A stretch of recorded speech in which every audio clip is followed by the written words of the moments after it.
The remnants of a 20th century North Carolina industry are being brought together in a small industrial building in Burke County.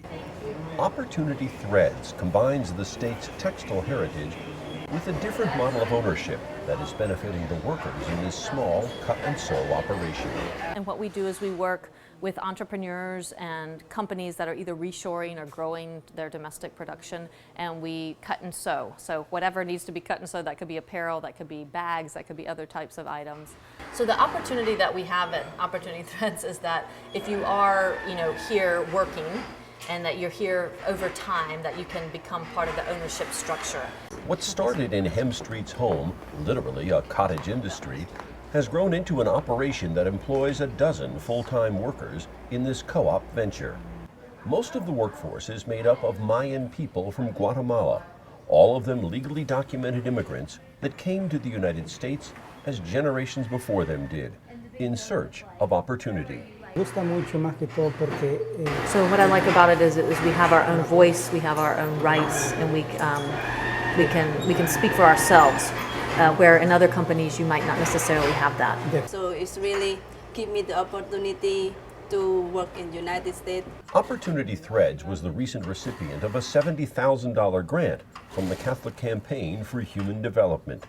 CCHD is the domestic anti-poverty program of the U.S. Catholic bishops and works to break the cycle of poverty by helping low-income people participate in decisions that affect their lives, families, and communities.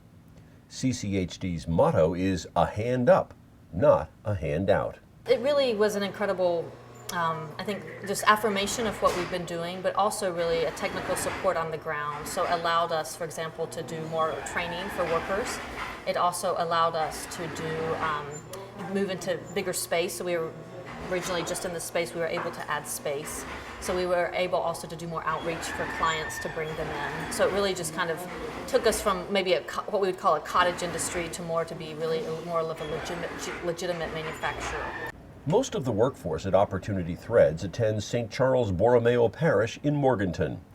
Deacon Ed Konarski wrote a letter of recommendation to the CCHD. What justifies the grant is that it's such an excellent example of Catholic social teaching.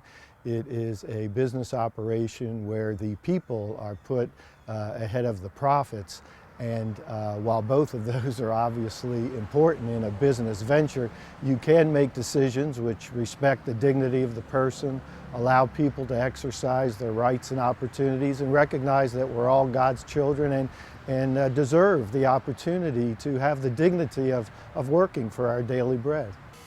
Opportunity Threads is a small reminder of the textile and furniture industries that dominated the Burke County economy for nearly a century that ended in the 1980s. But the company, with its co-op model, is seen as an important part of the future for Burke County. I think we look for, does the organization or the people have a passion for what they do? That's the main spark, we think, for innovation is passion. Opportunity Threads was unique as a co-op, but the things we've learned from a co-op, there is opportunities to expand that co-op model. But the entrepreneurship side of the successes we're learning from Opportunity Threads is being replicated in some other sectors, and we look forward to growing those as well. As for the workers, they are thankful for the opportunity to work in the land they chose, and thankful for what the Catholic Church has done for their small company. What our church is doing is that it's helping us to support our community, and it's helping us to support our work. It's a very beautiful thing that the church is supporting us, because the church is something that Jesus founded from the beginning.